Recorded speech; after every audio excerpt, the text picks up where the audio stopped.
सभी को नमस्कार। मीमांसा संस्कृत क्लासेज के प्लेटफॉर्म पर आपका स्वागत है। एचटेट संस्कृत एचटेट और डीएसएसबी रीट केवीएस के लिए बिल्कुल रामबाण प्रैक्टिस सेट में लेकर आ रहा हूं आप लोगों के लिए। समास की श्रृंखला चली हुई है। आज पढ़ते हैं अगला। बिना विलंब के सप्त दिनम इत्यस्मिन् शब्दे कः समास है। इस शब्द में कौन सा समास है? सप्तानाम दिनानाम समाहारः, 7 दिनों का समूह। तो द्विगु समास है इसके अंदर। सप्तानाम दिनानाम समाहारः सप्त दिनम। चलिए पढ़ते हैं आगे। दुर्बला आशा यस्य से, दुर्बल है आशा जिसकी, तो बहुव्रीहि समास हो जाएगा और वो बन जाएगा दुर्बलासः। दुर्बलासः आशा, ठीक ना। दुर्बलासः, दुर्बल है आशा जिसकी। पढ़ते आगे। पुण्य च असौ अनुभावः इत्ये अन्योः शब्दयोः समस्त पदम के। इन शब्दों में समस्त पद क्या होगा? तो अनुभाव के पीछे विसर्ग हैं। अनुभाव, ठीक है ना। पुण्य च असौ अनुभाव है, तो यह अनुभाव का विशेषण हो गया, तो कहीं न कहीं कर्मधारय समास है, तो बन जाएगा पुण्यानुभाव। बिल्कुल सही है, पुण्यानुभाव है कर्मधारय समास। पढ़ते हैं और आगे बढ़ते हैं। दीर्घ ग्रीव, तो दीर्घा ग्रीवा यस्य स, लंबी है गर्दन जिसकी। और वैसे भी मैंने पहले के वीडियो में एक बार बताया था आपको कि जब आकारांत शब्द अकारांत हो जाए, जैसे ग्रीवा ग्रीव है बन गया, तो अमूमन वहां पर बहुव्रीहि की गुंजाइश बनती है। दीर्घ ग्रीव है, दीर्घा ग्रीवा यस्य से बहुव्रीहि समास। ठीक है, पढ़ते हैं आगे। महर्षि, महर्षि महान असुर ऋषि, महान है जो ऋषि, ठीक ना। तो ये महत ऋषि लिखा गलत है, महान ऋषि होगा इसका विग्रह, ठीक है ना। तो महान च असौ ऋषि बल्कि घ होगा, ये बिल्कुल सही रहा। महान च असौ ऋषि, महान है जो ऋषि, तो महर्षि बिल्कुल सही है, घ उत्तर होगा इसका। महान च असौ ऋषि सही। तपोधन है, तपः एव धनम यस्य से, तप ही है धन जिसका। अभिज्ञान शाकुंतलम के 4th अंक में है ना, तपोधनम नवे। दुर्वासा ऋषि जब श्राप देता है, विचिंतयन्ति यमनन्य मानसा तपोधनम नैवेत्स्य माम उपस्थितम समृष्यति त्वाम न स बोधितोऽपि सन् प्रमत्तः प्रथमाम कथाम कृतामि। तो तपोधनम माम न समृष्यति स्मरति, तपोधनम तपः एव धनम यस्य से, तपस्या ही है धन जिसका, वो तपोधन बहुव्रीहि समास है इसके अंदर, बहुव्रीहि समास। पढ़ते हैं और आगे बढ़ते हैं। घन श्याम है, घन इव श्याम है, उपमानानि सामान्य वचन। सूत्र उपमान शब्दों का सामान्य वचनों के साथ समास कर्मधारय में होता है, तो कर्मधारय समास। अनवाप्य, न अवाप्य, न अवाप्य। कोई पूछ ले इसमें कितने पद हैं, उपसर्ग हैं, तो अन जमा में अव और जमा में आप धातु है और जमा में लेप है, लेप, ठीक ना। तो अनावाप्य बन जाता है, न अवाप्य, न तत्पुरुष समास। अगला विद्यार्थियों, विहितः अध्वरा येन तस्मै, मतलब अध्वर, अध्वर बोलते हैं यज्ञ को। ध्वर, ध्वर होता हिंसा। न विद्यते ध्वर यस्य स अध्वर है, जहां पर हिंसा नहीं होती। वैदिक यज्ञ में कोई हिंसा नहीं होती, इसलिए यज्ञ का एक नाम अध्वर भी है, अध्वर। और अध्वर को करने वाला अध्वर्यु कहलाता है। जो यजुर्वेद का होता है, ऋत्विक होता है यजुर्वेद का, वो अध्वर्यु होता है। तो अध्वर्यु शब्द यहीं से बना है, अध्वर्यु यानी कि अध्वर को जो करता है, यज्ञ को जो करता है, तो अध्वर। विहितः अध्वर येन तस्मै, मतलब जिसने विधान किया अध्वर का, जिसने यज्ञ को पूरा किया, वो क्या कहलाएगा? तस्मै, चतुर्थी लगाने पर विहित अध्वर आए। और एक चीज बता दूं मैं विद्यार्थियों, जो विहित पद है, ये वि उपसर्ग पूर्व धा धातु है। धा, धा को कता प्रत्यय लग के बनता। आपको जी धा को कता कैसे? हाँ बिल्कुल, दधातेर ही एक सूत्र है, धा को ही आदेश हो जाता, तो हितम बन जाता है। हितम में भी धा धातु है और विहितम में बस वि उपसर्ग है, तो दधातेर ही सूत्र का कमाल है, धा धातु को कता प्रत्यय लग के विहित है। चलिए अगला, विनयेन शिशिर है इत्यन्य शब्द समस्तम पदम का। विनयेन शिशिर यानी कि स्वभाव से जो शिशिर है, तो विनय शिशिर है, विनय शिशिर है, ठीक ना।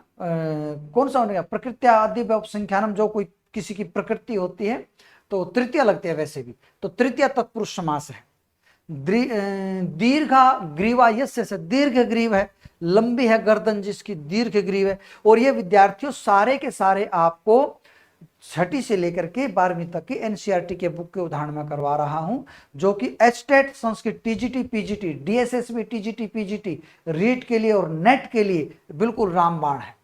मुखम एव पुंडरीकम इत्य अन्यो शब्दो समस्त पदम किम, मुख ही है पुंडरीक जो, तो मुख पुंडरीकम होगा, मुख पुंडरीकम होगा। लो भाई मैं एक चीज बता देता हूं, जैसे चलो एक ही शब्द का उदाहरण लेता हूं, जैसे चंद्र मुखम और मुख चंद्र, इनमें क्या डिफरेंस है? मुख चंद्र, आप मेरे YouTube चैनल से मीमांसा संस्कृत क्लासेस और आगे उसके लिखिए क्रमधारय समास, हिंदी में करा रखे मैंने, मीमांसा संस्कृत क्लासेस क्रमधारय समास या क्रमधारय समास मीमांसा संस्कृत क्लासेस, तो वहां पर क्रमधारय समास का वीडियो निकल के आएगा। क्या गजब मैंने वहां समझा रखा है, यहां पर विस्तार के दृश्य से हम ज्यादा नहीं बता पाते, परंतु अगर इसमें खेल है उपमान और उपमेय का, उपमान जमा में उपमेय, अगर ये कंडीशन बन जाए तो लगेगा इव, इव जैसे चंद्र इव मुखम, ठीक है दोनों में बहुव्रीहि सॉरी क्रमधारय समास, परंतु फर्क है, अगर मुख चंद्र अगर पीछे उपमान आ जाए, उपमेय आगे आ जाए, उपमेय जमा में उपमान पीछे आ जाए, तब लगेगा एव, यानी कि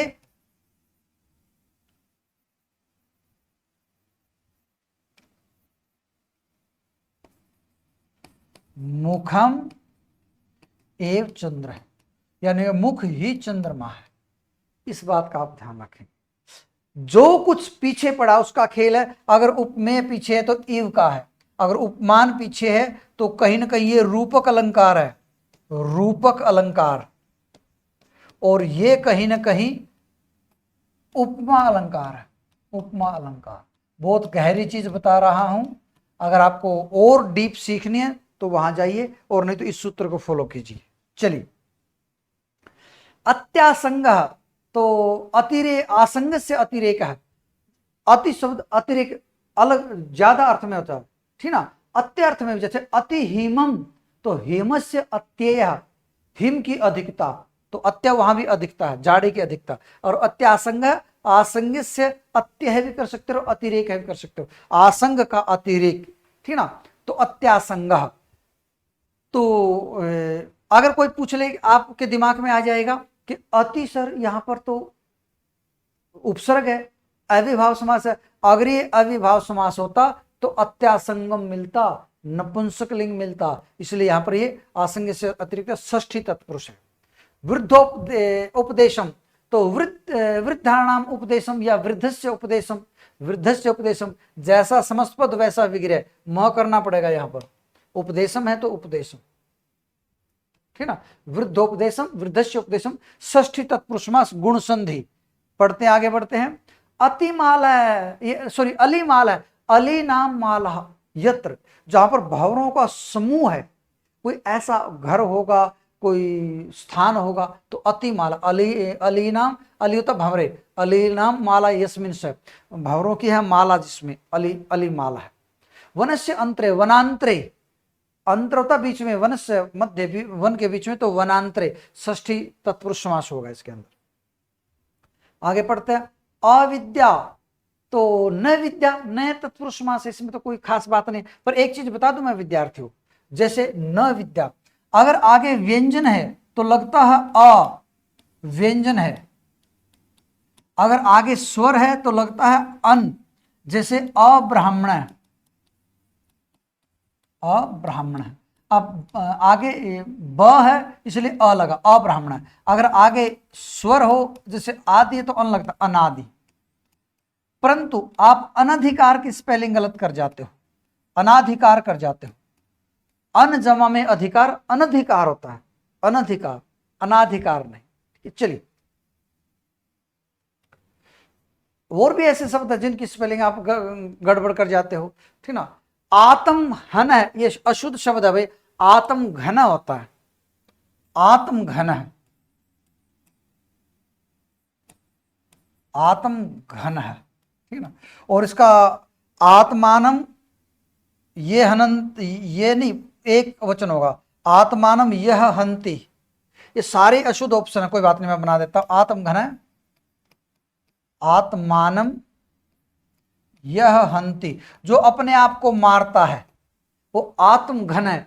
शत्रु घन है, शत्रुम हंति, जो शत्रु को मारता है शत्रु घन है। वृत्र घन है, वृत्रम हंति, जो वृत्रासुर को मारता है इंद्र, ठीक ना। तो आत्मानम हंति, अपने आप को मारता है। ये उपपद तत्पुरुष है, उपपद तत्पुरुष बनेगा विद्यार्थी, इस चीज का आप ध्यान रखें। उपपद तत्पुरुष, आत्मानम यह हंति। चलिए पढ़ते हैं आगे। अच्छा, वर्तंतु शिष्य है, इतिश्य विग्रह का, तो वर्तंतो शिष्य षष्ठी तत्पुरुष बन जाए। जब किसी का शिष्य है तो वर्तंतो शिष्य है, ठीक ना। चलिए, असक्ता न सकता, असक्ता न सकता, नय तत्पुरुष समास है, कोई ऐसी बात नहीं। सुकृत दुष्कृत द्वंद्व समास है, सुकृतम च दुष्कृतम च, नपुंसकलिंग है ना, जैसे फलम फले तो द्विवचन आगा, सुकृतम च दुष्कृतम च, द्वंद्व समास। अच्छा, शरीर यात्रा, तो शरीर से यात्रा। देखो विद्यार्थी, इसमें एक चीज बता देता हूं, आपको हमेशा अपने विवेक का इस्तेमाल करना है, जबरदस्ती नहीं। एक चीज मैंने सिखा दी, तो जैसे शरीर यात्रा, अब शरीर की यात्रा होती है, शरीर यात्रा करता है, परंतु जैसे कहीं पर आ जाए, जैसे यात्री, यात्रीण यात्रा, यात्री की यात्रा, तो उसमें यात्री यात्रा करता है। तो जब कोई किसी की यात्रा होती है तो षष्ठी तत्पुरुष होता है, परंतु इसका समस्त पद पता क्या होगा? यात्री यात्रा। क्यों होगा विद्यार्थियों? आप क्या करते हो, बड़ी ई की मात्रा रख देते हो, गलत है। जब कोई बड़ी ई वाला पुल्लिंग शब्द समस्त पद होता है तो छोटी ई आ जाती है, कारण उसमें ऋणीनी प्रत्यय होता है, ऋणीनी, और ऋणीनी यात्रिन है, यात्रिन तो न उड़ जाता है, तो इसलिए छोटा। जैसे पक्षीराज है, पक्षीराज है, बड़ी की मात्रा नहीं डालनी आपने। मंत्री परिषद, मंत्री परिषद, बड़ी ई की मात्रा नहीं डालनी आपने, छोटी, क्योंकि ऋणीनी प्रत्यय जब होता है वो सु प्रत्यय लग के तो बड़ी बन जाती है, परंतु वैसे समास में नलोपा प्रातिपदिकांत से न का लोप हो जाता है और वो छोटी ई रह जाते हैं, ऋणीनी प्रत्यय है, ठीक है। तो ये यात्री यात्रा में समझा रहा था। अच्छा, कहीं पर आ जाए कारयान यात्रा, जैसे कारयान यात्रा, तब आप तृतीया भी कर सकते हो, कारयानेन यात्रा, कारयान के द्वारा यात्रा। भाई शरीर के द्वारा यात्रा नहीं होती, शरीर की यात्रा होती है, यात्री की यात्रा होता है, पर कारयान यात्रा, कारयानेन यात्रा, तो कारयान के द्वारा यात्रा, कारयान यात्रा नहीं करता, कारयान के द्वारा यात्रा होती है, ठीक है। तो ये थोड़ा थोड़ा सा फर्क होता है, कर लोगे आप, समझदार हो। आगे कलेवर गृहम, तो कलेवर गृहम, इसमें कौन सा समास होगा? कलेवरस्य गृहम, कलेवर का गृह। कलेवर वैसे पक्षियों की आवाज बोलते हैं, पक्षियों की आवाज का गृह क्या होगा, ठीक है ना, थोड़ा जबरदस्ती सा बनाया हुआ समास लग रहा है, ठीक है। तो चलो, कलेवरस्य गृहम, पक्षियों की आवाज का घर बन सकते हैं।